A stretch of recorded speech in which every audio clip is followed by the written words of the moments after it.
In this video, I'm going to show you some common scan techniques that people can do with Nmap.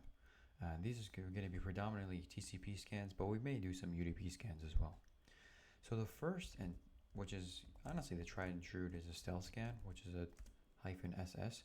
Now, this is also referred to as a half-open scan because it sends the initial synchronization packet to the target, and it will receive that SYN-ACK back in the TCP three-way handshake, but it will not fully acknowledge that request, which is why it's referred to as the half-open scan.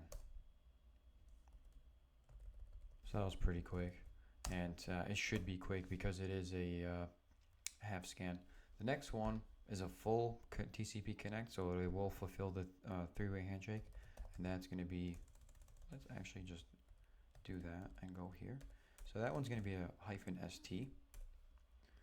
And this will complete the three-way handshake. So it makes it easier to detect, especially if you don't chain this with other methods of evasion.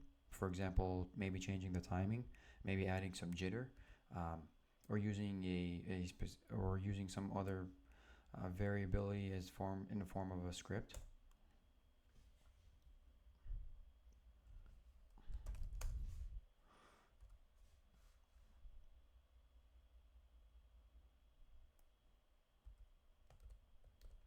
So those are the most used TCP scans. There are a few other ones, but those tend to be the ones people use the most. Another one actually that gets used pretty frequently is a SA. Now what this does, will send out an acknowledgement. This is usually used to map out firewall rules because if the scan sends an acknowledged packet, if it gets a reset, that means the packets are returned, and it indicates that the port is unfiltered.